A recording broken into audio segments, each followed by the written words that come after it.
Okay, next up is the Snow Dragon Temple. This is a Japanese mod, but it's not where I have my armor from. That is called Samurai. Anyway, this is, however, where I got my katana. It starts out with this handwritten note telling you pretty much who used to own the temple.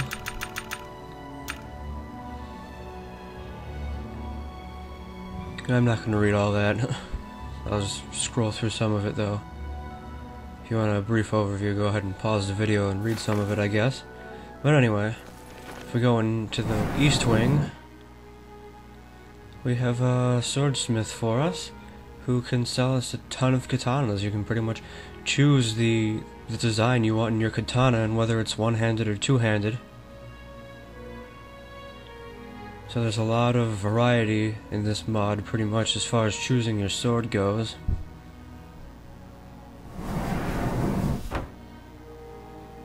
Okay.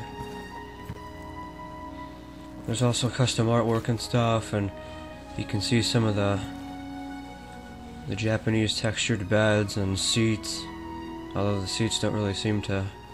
oh well. And the sword stands, of course, and here is... a pleasure to speak with you. Yeah. Alright. Let's do business. Just briefly show you some of the things that he has. Look at all these katanas.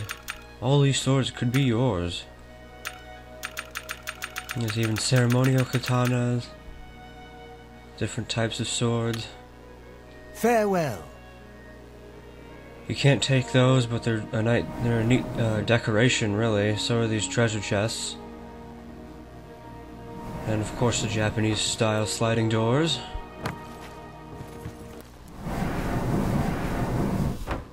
The sliding doors are kind of similar to the... oh, right. I forgot that I restarted the quest on this character, so I can't show much.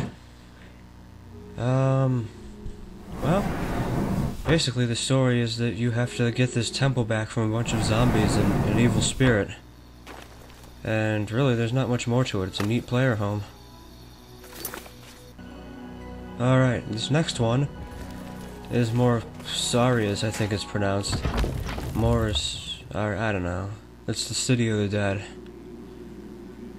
Now, if all these good guy and Japanese-based mods aren't doing it for you, then you can go ahead and come here for some interesting necromancy spells and a pretty neat storyline that has some quests in it. This is where I have my, my full necromancer robe thing that I usually wear when I'm doing evil mods. That's where I got this from. You get that robe from defeating the final boss in this mod. And if I can find some of the spells, although I don't remember how many I learned on this character.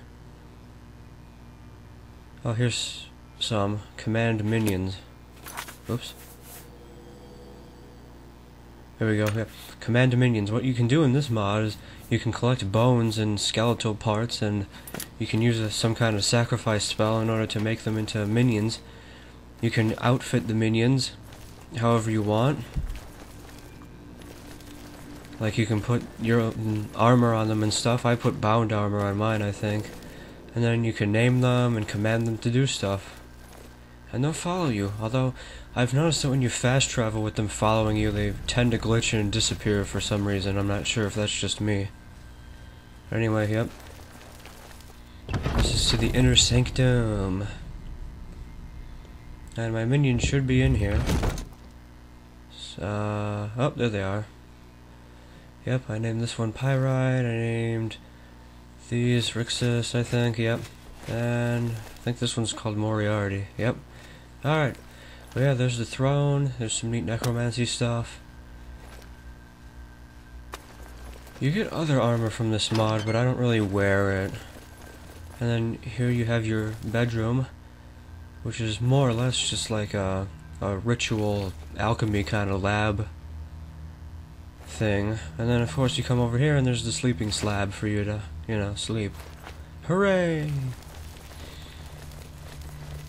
And I guess that'll do it for, well, I'll show off one more thing just for the heck of it. If I can remember where it is, I think it's over here. There's a couple shops in this mod, and you can use the shops from the get-go, but as soon as you defeat the quest, you basically own this city. So, you pretty much have control over everything here. Here's this skeletal mage.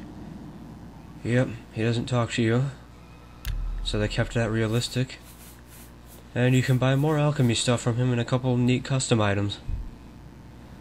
So that is a brief overview of the City of the Dead. I will look for another mod, and I'll return in a bit.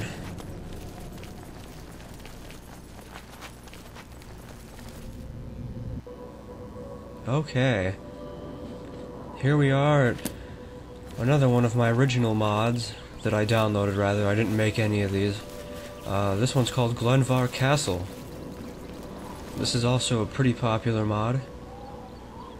The story is that this castle is overrun by vampires and whatnot, and you have to get it back, of course. Finding that a lot of these mods are similar, and a lot of these player-owned mods are similar, but whatever.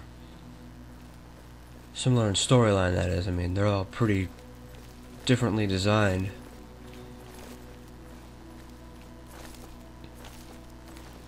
So this is a pretty unorthodox castle. It doesn't really have a throne in the Great Hall.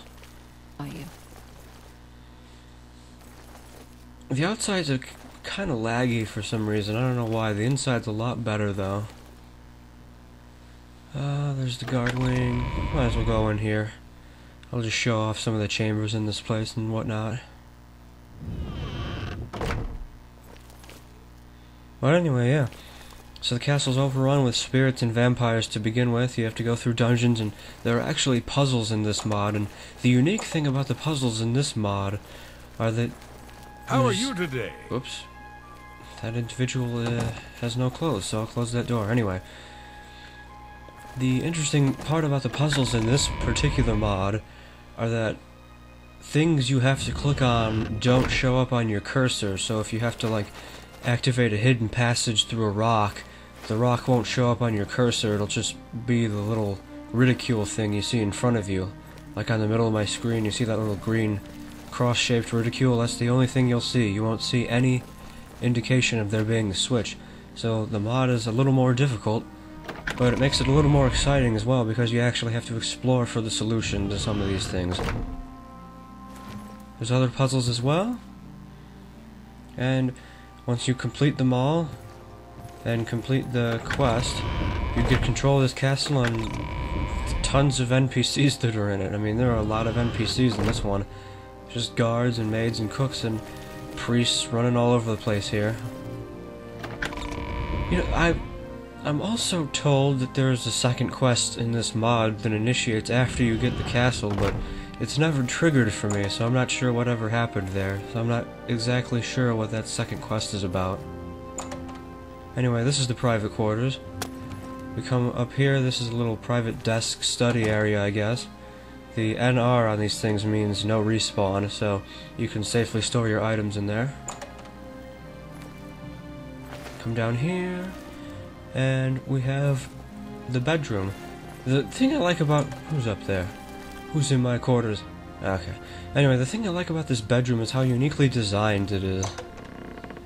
I mean, I recognize that room setup from vanilla Oblivion, but the way they put the bedroom in the study is pretty unique in my opinion. I really like it.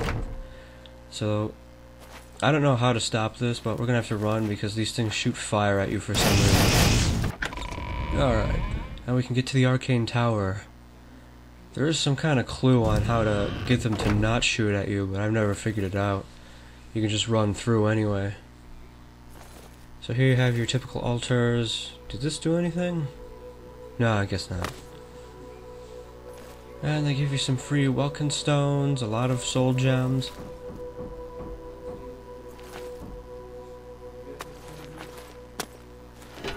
You can come down here and find more storage.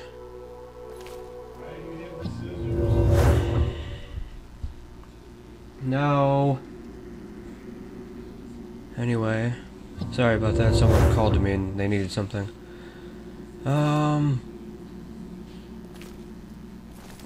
This is part of the quest, really.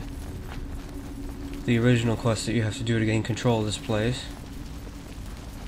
And I'm out of time, so I guess I'll continue with this next time.